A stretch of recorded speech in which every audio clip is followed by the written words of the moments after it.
ছিল বা এখনো আছে, সেই গানের নাম হচ্ছে কুষাণ গান।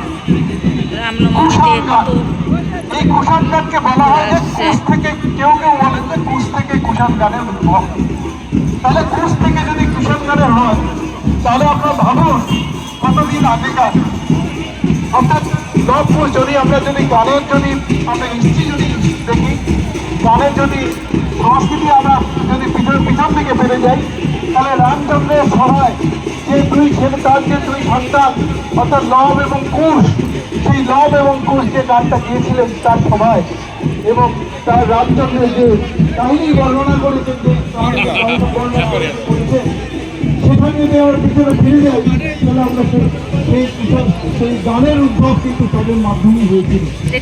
সেই গান অর্থাৎ তখন সেই সময় প্রথম দিকে যদি আমরা ঋগ্বেদের দিকে যাই, ঋক সাম যজু, ঋগ্বেদের স্তোত্র পাঠ প্রবর্তন হয়েছিল। তারপরে যখন সামবেদে যখন আসলো, সামবেদে হলো সুরের উদ্ভব হলো, অর্থাৎ এই যে আমরা গান যে আমরা সুরগুলো করি বিভিন্ন রকম, এই সুরের উদ্ভব হয়েছিল সেই সময়, অর্থাৎ সামবেদের সময়। এইবার পরবর্তীকালে সেগুলোই বিভিন্নভাবে আমাদের বিভিন্ন গানের রূপান্তরিত হয়। আমাদের উত্তরবঙ্গে কিন্তু এখনও কুষাণ গান প্রচলিত আছে। এবার আমি যদি এবার কেউ কেউ বলে যে কুষাণ গান অ্যাকচুয়ালি না, কুষাণ গান অ্যাকচুয়ালি কুশ থেকে আসেননি। কুষাণ গান এসছে কুশ বলে, মানে একটা খারাপ একটা শব্দ, কু থেকে এসছে। কু ছিল আগে, অর্থাৎ খুব অশ্লীল কিছু ভাষা তার মধ্যে ছিল, সেগুলোকে শান দিয়ে আরও পরিশীলিত করে সেটাকে কুষাণ করা হয়। এবং সেটা রাম শুধু, তাহলে যদি শুধু কুষাণ গানের যদি কুশ থেকেই হতো, তাহলে লব কোথায় গেল? সুতরাং লব এবং কুশ দুজনের দ্বারাই এই কুষাণ গানের উদ্ভব হয়েছিল। সেই আমাদের প্রচলিত ছিল আমাদের সেই রামচন্দ্রের যুগে থেকে শুরু করে আমাদের এখন পর্যন্ত কুষাণ গান চালু আছে। যাই হোক, তাহলে উত্তরবঙ্গের ইতিহাসের, উত্তরবঙ্গের মানুষকে আমার এই ছোট্ট মেসেজটা আমি দিতে চাই। আমরা বইয়ের মধ্যে আমাদের যে বই আমরা লিখছি, তার মধ্যে এই ছোট ছোট কিছু ঘটনার কথা লেখা আছে, এবং সেখানে বলা হচ্ছে যে আমরা তাহলে তখন থেকেই আমরা রাম গান গেয়ে এসেছি।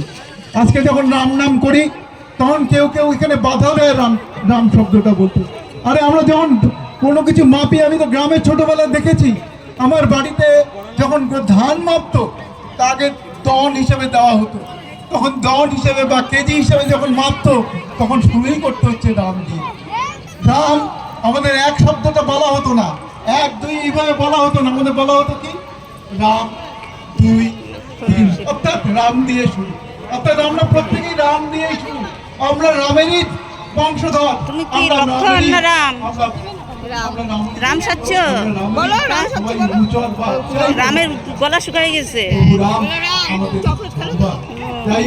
রামের গলা শুকাই গেছে, কথা বলো। আমি আজকের দিনে আমার সমগ্র জলপাইগুড়িবাসী, উত্তরবঙ্গবাসী, সারা ভারতবাসীকে রাম গাল খুলে আছে। রামচন্দ্রকে তুমি কি সীতা? সবাইকে অনুরোধ করবো, আপনার রামচন্দ্রকে স্মরণ করুন, তাকে পূজা করুন। আজকের দিনে আমাদের রামচন্দ্রের ঐতিহ্য চারিদিকে পৌঁছে দিন, এবং আমাদের রাজ্যকেও আপনারা যাতে সবাই রাম রাজত্ব, যেটা আমরা স্বপ্ন আমাদের রাম রাজত্ব, সেই রাম তুমি কি রাম? তার জন্য সবাইকে লক্ষণ রামকে আমাদের পাশে থাকুন। তুমি রাম, সবাই একসাথে মিলে আমরা পশ্চিমবঙ্গে আমরা রাম রাজত্ব প্রতিষ্ঠা করে এইটুকু বলে আপনাদেরকে সবার কাছে আবার আমার আন্তরিক শ্রদ্ধা নমস্কার জানিয়ে আমি শেষ করছি। নমস্কার, ধন্যবাদ। তুমি কি চাচ্ছ? তুমি জলপাইগুড়ি জেলার মাননীয় সাংসদ এত ব্যস্ততার মধ্যেও আমাদের ডাকে আমাদের পাশে উনি ওনার মূল্যবান সময় দিয়েছেন। শুধু তাই নয়, আমরা অত্যন্ত গর্বিত আজকে সম্পূর্ণ শোভাযাত্রায় উনি আমাদের সঙ্গে পায়ে পা মিলিয়ে আমাদের শোভাযাত্রায় থাকবেন। একবার ওনার জন্য সবাই জোরে হাততালি। এখন আমাদের সামনে বক্তব্য রাখবেন রামনবমী উদযাপন সমিতি জলপাইগুড়ি শাখার প্রমুখ তথা জলপাইগুড়ি জেলা প্রমুখ মাননীয় কৃষ্ণেন্দু গুহ মহাশয়।